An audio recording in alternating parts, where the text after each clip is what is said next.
My name is Eric K. Thomas, and I am the founder of The Quintessential Gentleman, which is a media platform that focuses on conversations of men of color, talking about the positive and informative conversations that we should be having as Black and brown men.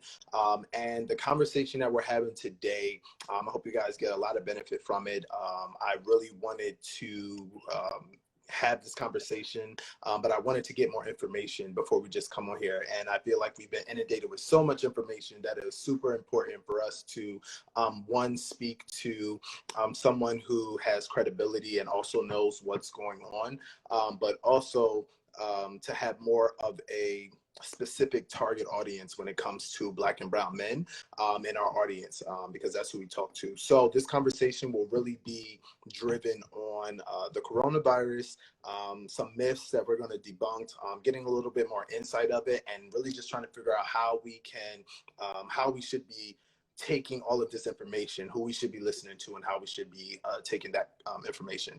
So before we get started, I just want to let you guys know and introduce, and I want to read it, make sure I get it correctly. We have here Kayode Smith, who is a nurse practitioner of Quizzy Legacy? Kwesi Legacy. Quizzy Legacy, right? Yes, Kwesi Legacy. Kwesi Legacy. And he has, he studied public health and epidemiology for almost 15 years. He's had direct healthcare experience as an ER registered nurse. He's also led different teams from physicians, physician's assistants, and nurse practitioners in private corporate healthcare sector. And he's actually currently practicing family medicine independently on your own as a nurse practitioner, where you use in person and telemedicine skills to help his patients achieve their health goals. So basically, he is a credible source. He knows what he is talking about. And that was super important for us to have this conversation because there's so much misinformation going around. And we wanted to ensure that we had someone on here who can definitely speak to it and that you should trust. Did I miss anything for the intro? Anything else? Man, I'm like the Black Forrest Gump. I done live a million lives. So if you miss something, I'm okay with it. I'm all right with it. Perfect. So let's just get into it. First and foremost, like what, for people that don't know, and we're hearing so much about what this virus, what is the coronavirus? The coronavirus. Mm-hmm. So let's start off with the fact that coronaviruses are a group of viruses, just like how influenza is a group of viruses. Mm-hmm. Herpes is a group of viruses.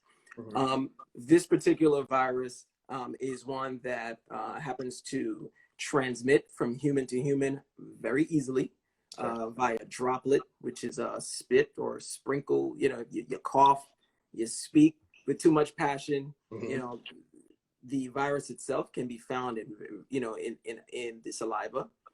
And what it does is that it attacks the respiratory system, and it can wreak havoc on various body systems, but particularly your respiratory system. So your lungs, throat, sinuses can all be affected by this particular virus. And, you know, one could imagine how scary that is. Right.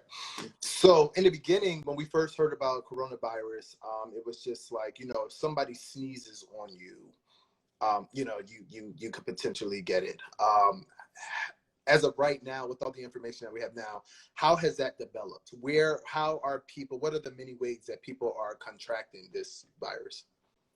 Oh man, so there's indirect and direct ways that you can transmit this virus. So it is just to be clear, the public health term is a droplet-borne virus.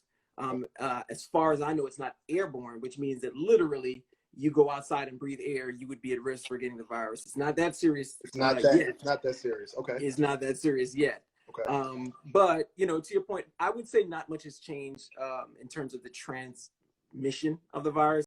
It's still, you know, if you cough at someone, if you cough near someone, if droplets come near someone, if it lands on the back of their fist, and then they just kind of wipe their eye, as many of us do during allergy season, or you hold your nose, or you do anything that can enter an orifice like the eyes, the nose, or the mouth, chances are that in 0 to 14 days, that virus is going to get into your body use your cells to replicate itself. Very, very sophisticated things these viruses are. And you may or may not start to show symptoms after that happens. So in terms of the symptoms, and how it's transmitted, being that, because of course we're hearing things that, you know, I could have it and not even know that I'm having it, which they're calling asymptomatic, where you're able to go ahead and transmit it to someone else, and they may have the symptoms and things of that nature, right?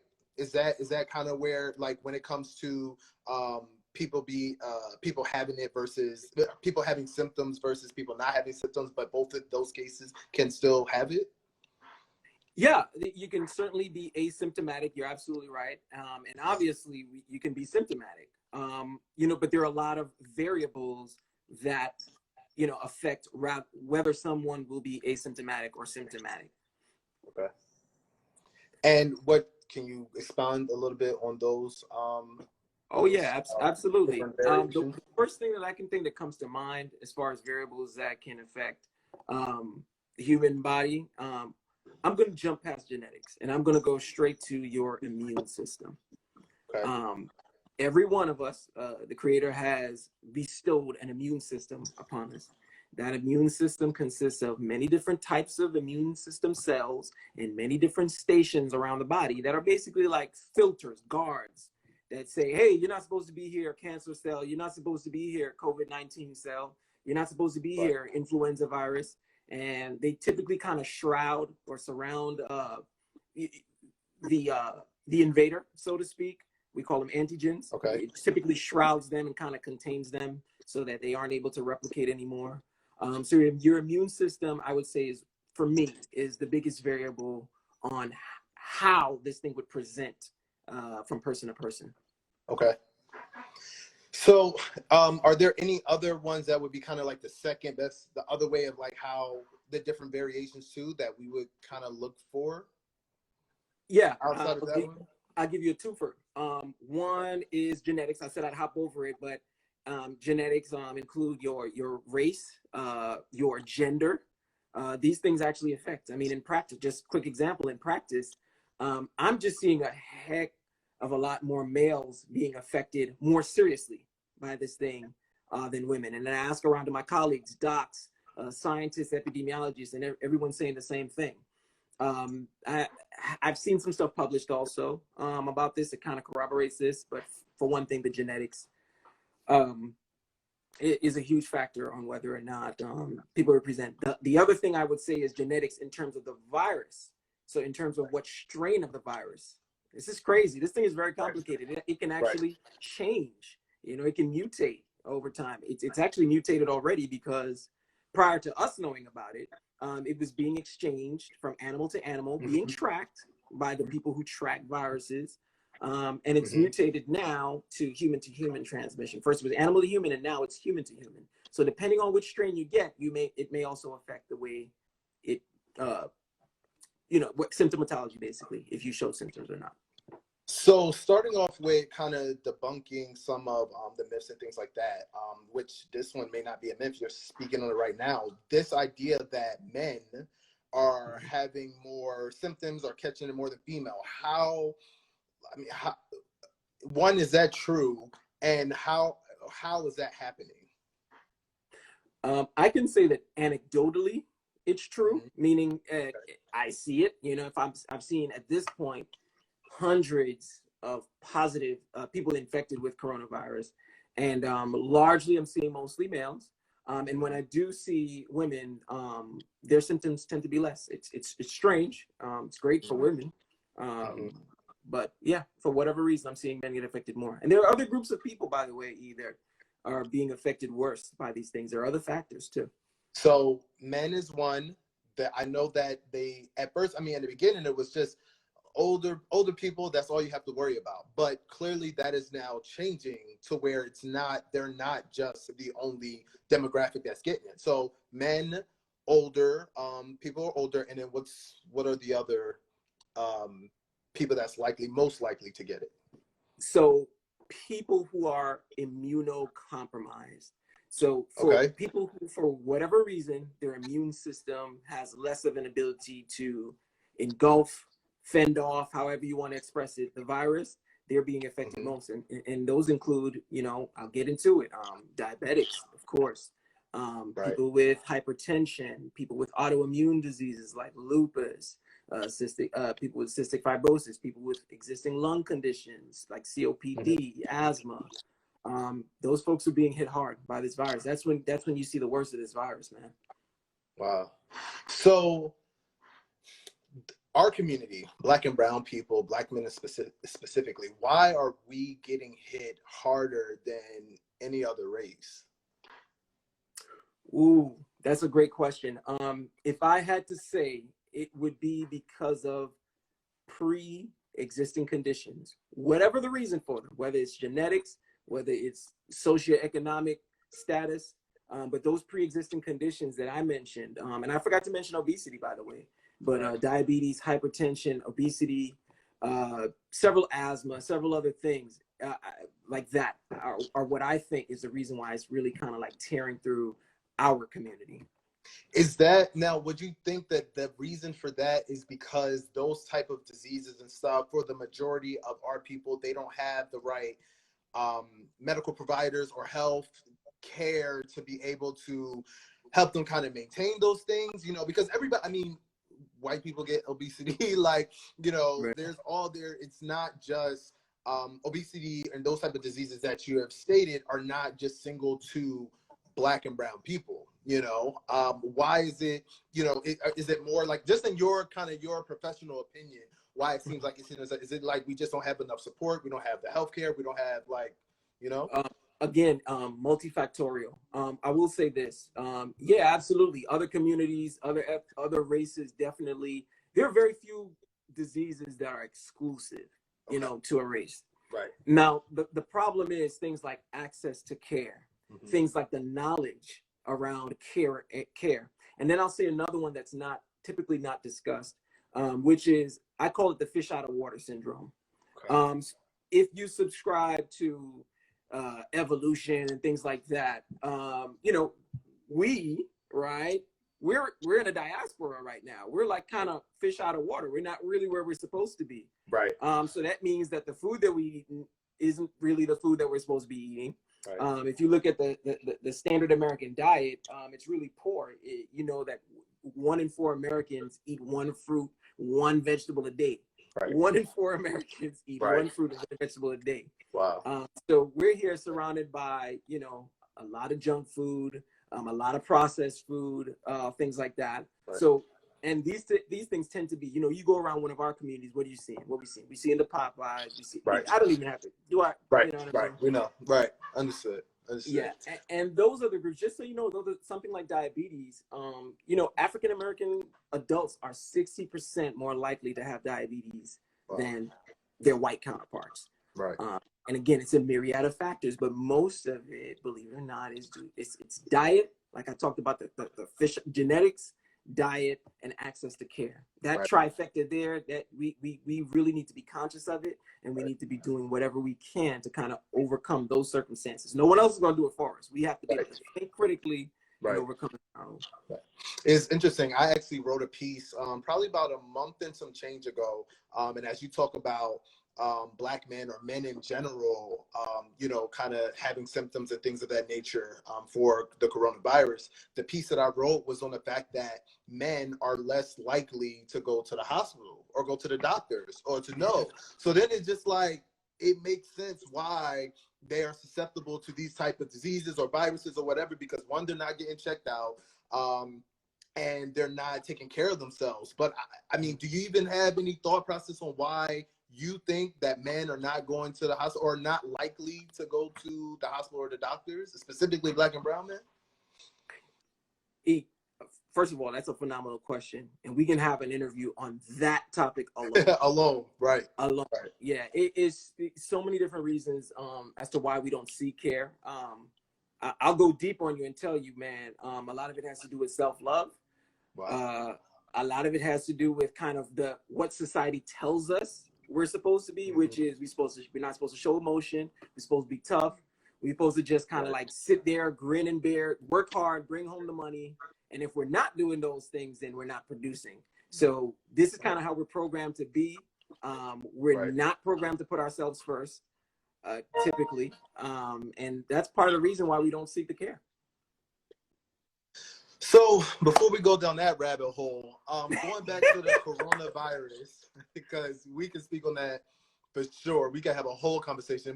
Listen, stay tuned. That's going to be another conversation, you guys. For sure.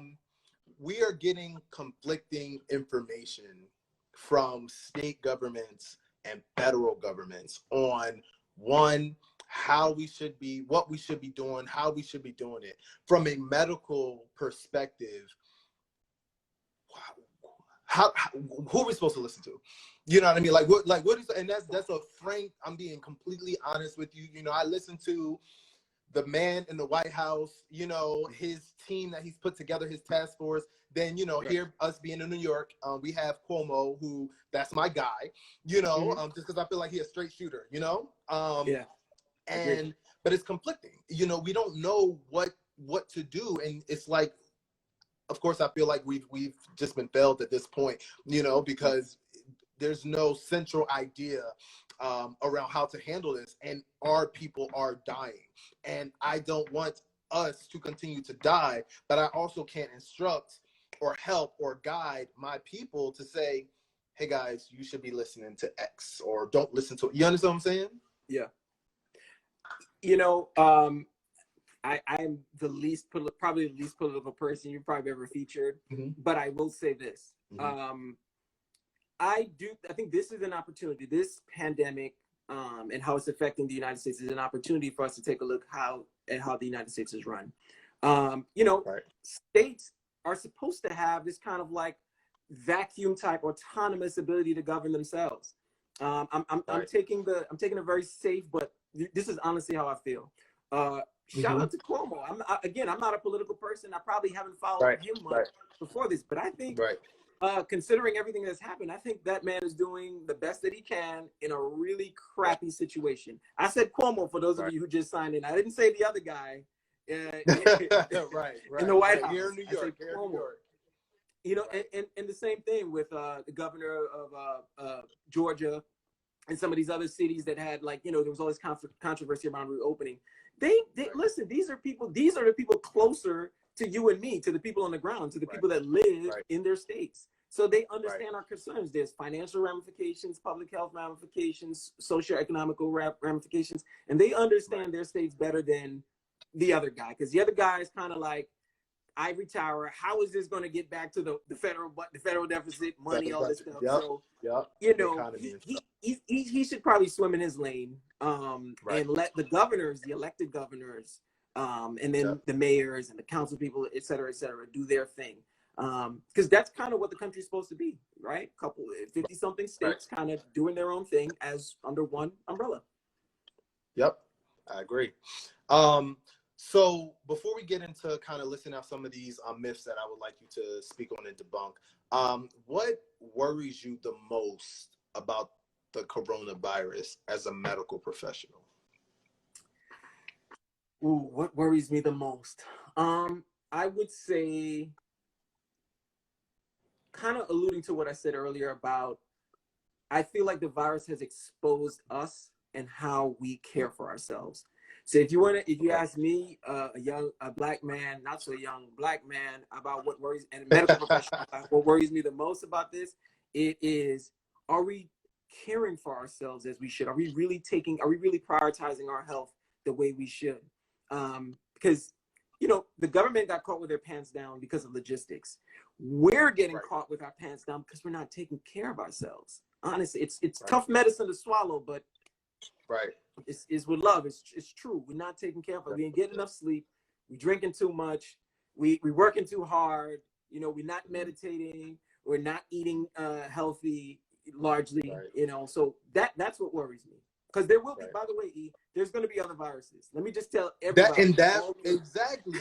And that's what my thought process. I'm like, you know, how can we use this pandemic once we survive to now know, you know, for the next one? Because to your point, the flu has been there. You know what I mean? Like this is not something that is different. Again, the coronavirus, it just happens that this is a different strand or whatever the case may be. Correct. How are taking this information that we learn, to your point, it's like being healthy, you know, making sure we're taking care of ourselves. If we know that these particular diseases are more, you make you more susceptible to this type of problem, you know, from a Black man, Black and brown people perspective, it really goes into what you said about taking care of ourselves so that these issues will not affect us or impact us as much as they will. Because it's one thing for them to impact you financially. It's nothing you can really do about that. You can try to make money, you can do whatever, you know, but if it's a health, like, that's it, you know, like you can't do nothing. You can't go one body, man. We get one body.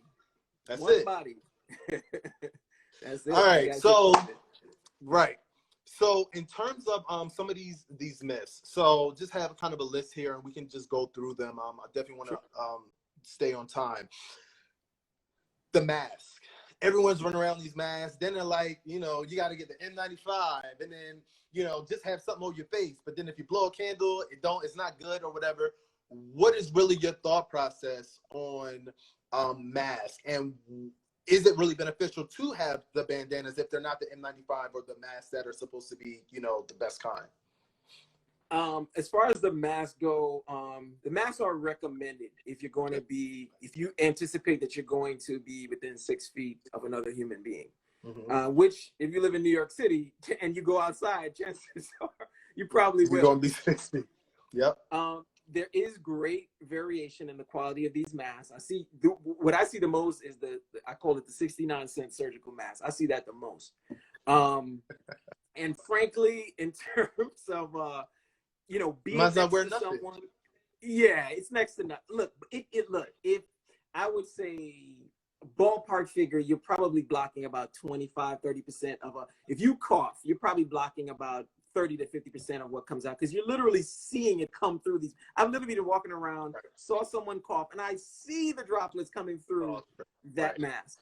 On the other end of the spectrum, the N95 is the opposite. You know, it's a seal. There's a seal. You can kind of shape it to the contour of your face.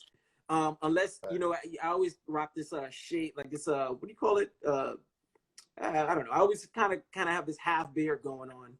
So, and I know a lot of the brothers right now, we rocking like these beautiful, thick, full beards. So that will affect the N95 because you need a tight seal around the face. But as long as you're kind of following the N95 rules, you're pretty darn safe with an N95. The other ones are just kind of like making a bad situation just a little bit better. You know, you should, even a spot, you're taking some precaution, you know? And that was even, now that I even think about it, we really do have these big beards, you know, a lot of us, and how are you really being safe because of the hair? So it definitely, I didn't even think about that. Is, you know, you really, and then what is it? You cut your beards off, you know, then, you know, they say you could go back and then, you know, everybody's upset because their beard is gone and stuff like that. So, man, ain't none of these brothers cutting off their beard, man. They're like, I'll die. I'll die first. So we've heard some conversations about pets, and how, you know, before it was your dog and cat can't get it. Then I heard that there was a tiger that got it in a zoo. First of all, I don't know why they're giving tests to zoos, but, you know, neither here nor there. But where are we now with the transmission from the animals and your pets? Man, I have serious questions about that tiger, by the way. From who gave it to the tiger, because that's probably the only way the tiger got it, because someone gave it to the tiger, and then who tested the tiger? Who did this? Who went to a tiger and did this? That too. Exactly. But as far as our everyday domesticated dog and cat, their fur can typically carry like bacteria, fungus. I don't see too much evidence out there stating that viruses can live too long on their fur. And that may just be something natural that they have, you know, over time for that. Can viruses spread from pet to pet? Absolutely. Pet exclusive viruses can do that. Is it possible that humans can transmit to the pet? That may be possible. It's unclear. I've been doing some research on this and it's still unclear. So everyone is basically saying refrain from snuggling, you know, licking, you know, with the pets also. So you got to social distance your pets also, basically. So, in terms of, they're telling for us to stay at home. And it was funny, I was watching a documentary on Netflix, where actually it wasn't on Netflix. Somebody had sent me some conspiracy thing. And they were, one point that the person didn't make was that, us being home makes us susceptible to even more diseases, or the ability to get sick once we come out, because people don't realize that you need bacteria. There's such thing as good bacteria. So you going outside and being exposed and touching things and stuff like that, it builds up your immune system. But now that we're quarantined, let's say 3 months, whatever the case may be, and when we go back outside, we could, now we're having issues, now we're catching regular colds and sneezes and stuff like that, that we, normally wouldn't have. Is there some truth to that? I think there's certainly truth to, we should be routinely, there is good bacteria for sure. Let me just address it chronologically. For sure, there is normal flora, which is good bacteria that exists on the skin, in the digestive tract, in the lungs, pretty much throughout the body. So there's bacteria that make a home outside and inside of your body, and that is their true home. Cool, right? And we got to hold on to that because that's important. Right. Then there is the idea of kind of going out, or rather you said being stuck inside and not being exposed outside. Will it kind of make you fragile months from now? Months from now, I doubt it. Okay. But what I do fear is a lack of sunlight, a lack of exposure to the sun, which kind of helps us and other groups process vitamin D. Vitamin D is one of the components of a healthy immune system. It's a key component to a healthy immune system. The lack of vitamin D can cause a slew of problems. Things like seasonal affective disorder. Look, so there is value to going outside, getting exposed. I don't listen, I'll wear a mask and I'll social distance with the best of them, but I'm going outside. I go outside every day. Every day. Right. We got, number one, we got to eat. So I got to make sure we do that. I also think it's important to get sun and exercise. We all should. All of this ties back into the immune system that I kind of highlighted earlier. Okay. So this one is kind of near and dear to me and kind of freaked me out when I heard reports of COVID-19 being found in men's semen. Because that is literally like, that's us. No ifs, ands, or buts about it. Men, women, that is us. That is directly men. And there it's being found there. What's the merit? What's the whole conversation around that? So to kind of set the record straight, what we're probably hearing is a study that occurred in China on a small group of Chinese males that were acutely ill with the disease. They did indeed find traces of the virus. I don't know how, once again, like the tiger, I don't know how, but they did find traces of this virus in the semen. And what was most intriguing about that to me is that even in this same study, they basically said that 6 weeks after having the virus, so in which someone, a male, would kind of go to a clinic, get tested. They'll say, nope, you don't have the coronavirus anymore, right? That male still, 6 weeks after, had those small traces in the semen. And it's because the testicles don't have the greatest circulation going to them. So those same defensive cells that the body has, those immune cells, don't always get there. So it's kind of tricky. And just so you know, just so that we all don't panic, this isn't exclusive to coronavirus. Several viruses have been noted in the past to kind of hang around even after the host is okay in the testicles. Zika is one of them. Ebola is another one. Coronavirus and different types of coronaviruses, of course. So it's not new news, so to speak. It's just that what the other takeaway it's news to us. The people not in the medical field is news to us, so I'm freaking out. Forget everybody else. I'm freaking out. Yeah, and I mean, and then some people, the immediate question is going to be, well, can this be transmitted sexually? Right. And the jury's still out. I can't speak. I can't say one side or the other. The jury's still out. Wow. We gotta be careful. So in terms of, you bring up a good, another myth that I had was, if I had the coronavirus, I can no longer get it again. Is the jury still out on that one too? Yeah, I'm one of those gray area people, man. It's really hard for me to say yes, no to something. So here's the thing. Your immune system is a really beautifully built set of code, right? And this code says that if I encounter, SARS-CoV-2, if I get infected with it, well, I'm going to make these cells that are kind of just going to lay back and relax for a while, and if I ever get exposed again, they're going to attack it. Right. Now we talked about earlier in the broadcast that this thing mutates, and it mutates pretty quickly. Right. So could it mutate to the point where the proteins on the surface of that virus actually kind of fool our bodies and say, "Hey, I'm not that guy that you built this defense for"? That can happen. Right.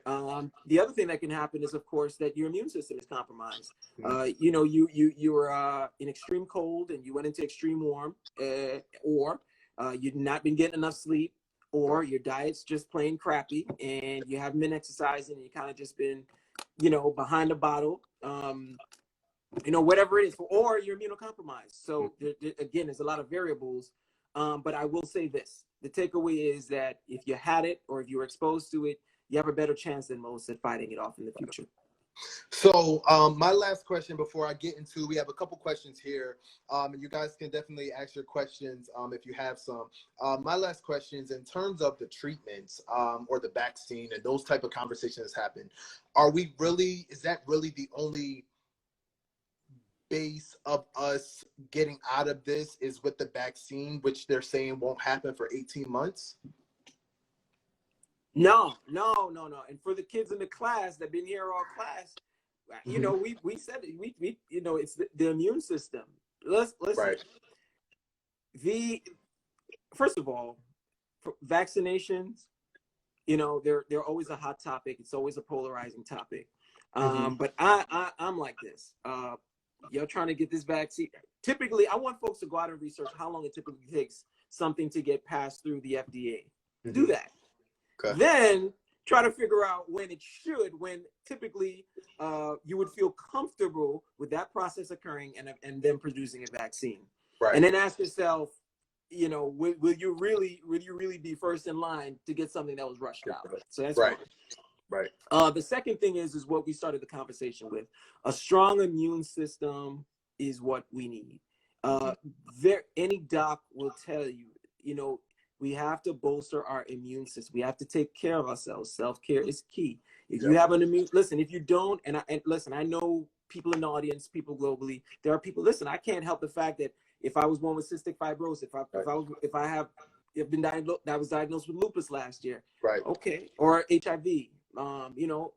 Right. So that's a different story. You're immunocompromised and you have to take every precaution. Or if you have cancer, being treated for cancer, you're immunocompromised and you should take precautions.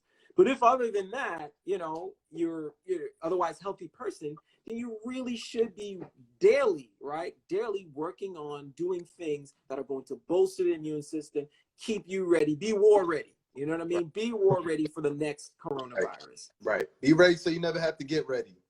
Exactly.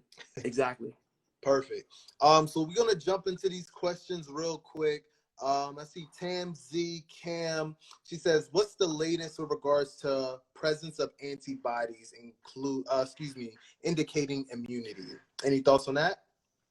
So there's been so in my practice, we got the antibody test a couple weeks ago, and there was huge interest in it. Okay. What the antibody test does, it's a bloodborne test, first of all. So it's kind of like when you go to your doctor, you get blood drawn. It's a very, very small tube. And what it tells you is, were you exposed to this thing 2 weeks or more ago? Okay. The one that we do, which is IgG. Okay. It basically tells you, have you been infected or exposed to this thing over the past couple weeks or months? Okay. Now that's pretty useful information, right? You want to, if you want to know if, as I said earlier, if you were infected or if you did fight it off at some point, then you do truly have a better chance than most to deal with it if you're exposed again. Right. So it's good to know where you stand. So from that standpoint, I think that there's some use to it. But Okay. of course, as with anything, you got to kind of do the research and make sure the quality controls are done, see which labs have the most reliable tests, and take it from there. Perfect. And another question, somebody said it's a no for me. In your opinion, is it worth risking social activities like socializing in bars before there is a vaccine? I know my answer. What's your thoughts? Man, that's a great question. You know, it's hard because we're social beings, man. This has been tough on everyone. Right. On everyone. But at the same time, we're a society that works hard and plays hard. Yep. And I think in where it applies, folks should take this break. We weren't going to have a break without coronavirus. Take the break, write that book, meditate, learn another language, start a business, you know, take this break to be as progressive as you can, particularly around the health, because that's the theme of today, as you can. I wouldn't rush out and sacrifice, go to the bar. Just for a drink. Or just to hang out and things like that. You gotta kind of weigh the values out there, you know? Right. That makes sense. Somebody says, what are some good ways to boost your immune system? Oh, that's great. So you can, the best way, and this isn't easy. I have to preface this by saying it isn't easy. The best way is by having a balanced diet, getting lots of sunlight, lots of exercise, and lots of rest. Okay. The problem with that is that you could shut down each one of those with the typical New York City or metropolitan lifestyle. Right. We don't get enough rest. Some of us are in food deserts where you look left and right. There's not a fruit or vegetable, organic fruit or vegetable in sight. Yep. We work too hard. So it's tough. But the best way, so if number one, you have to it's called alignment. You have to kind of align your values. If you really want to live healthy, then it may mean spending extra money. It may mean traveling a little further. Right. We have to live it. We have to not just talk it, but we have to live it. It may mean like kind of going to sleep an hour earlier, you know, if you have to. It may mean exercising. It may mean making sure you get 30 minutes of sunlight every day. Right. But there are pretty reputable supplements out there also. You know, for Black men, which is, you know, our audience that we're talking about today. I like in the age group of, let's say, 25 and above. I recommend B Complex. B Complex is a pretty good, if you get a reputable company that creates that, B Complex is pretty good because it usually mixes in different things, vitamin C, all the different B's, B1, B2, B6, B12, etc. And that can do things like improve circulation, give you energy, intracellular energy, etc. But the real way you get these things, honestly, is through a balanced diet. Right. All in what you eat. So we're gonna take this last question. Real Talk series or session series, excuse me, says I've been hearing that using hand sanitizer is pretty much useless. Talking about using it on basically on prevention. Thoughts on that? Yeah, hand sanitizer school.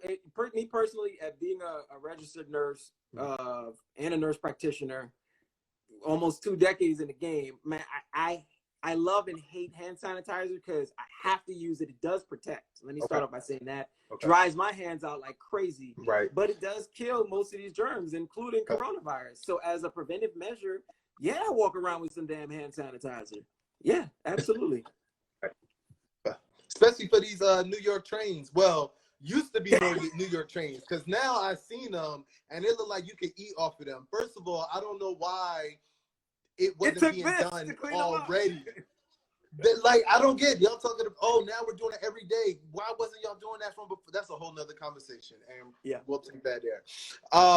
But please, Kayode, can you tell us more about your practice and what you do, because you independently have your own company that you do these things. Can you talk about that?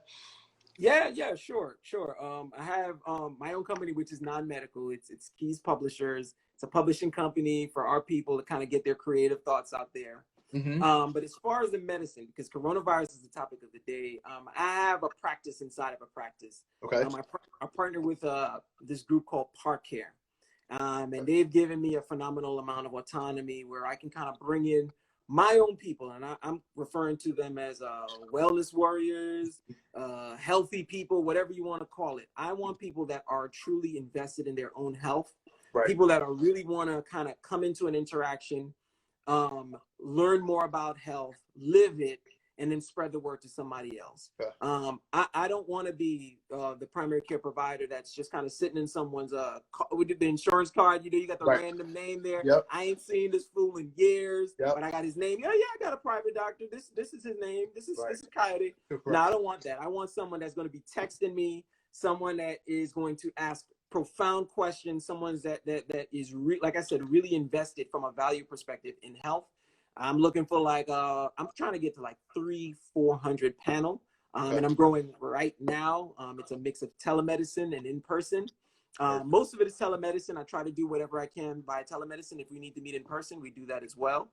But yeah, that's my thing. Perfect. And again, one of the things when we were talking about why Black and brown men don't go to the doctor is because they normally the doctors don't look like them. So there's not a trust piece right there. So definitely, if you guys are here in New York and looking for a doctor, looking for a primary care physician, it's super important to get one. Definitely check out Kayode Smith. I'm going to go ahead and put your information. I'm going to put it in our story so they can check back on that. But how can they get in contact with you? Website, social media? The social media is Kwesi Legusse. KWESILEGESSE. Kwesi Legusse. That's me. From any business, I got a couple things that I do, but everything is kind of mishmashed onto that handle. In terms of people trying to join the practice, you can DM me there at Kwesi Legusse, or I'm going to get real old school on you and drop a phone number if that's okay. All right, go ahead. 718-475-1700. Perfect. And I will put that number in our story directly after we hop off of this. Guys, thank you so much for joining in with us and having this conversation. It was super, super important for us to have this conversation. I'm glad you guys could join in. Kayode Smith, my brother, I appreciate you so much for having this conversation. Salute. Continue to do it. Guys, check it out. We'll be talking about why black and brown men don't go to the doctors. Coming soon for sure, because that's the conversation I want to have. People really need to have PCP, primary care physician. That is major, huge. Somebody, the number one more time, 718. Is that the 475-1700? That's right, 718-475-1700. Ask for me specifically. There are other docs there, but if you want one that looks like you, then you're going to ask for me. Perfect. All right, you guys, have a good night. Please be safe out there, and hopefully you guys are taking care of yourself and you enjoy this conversation. Thank you.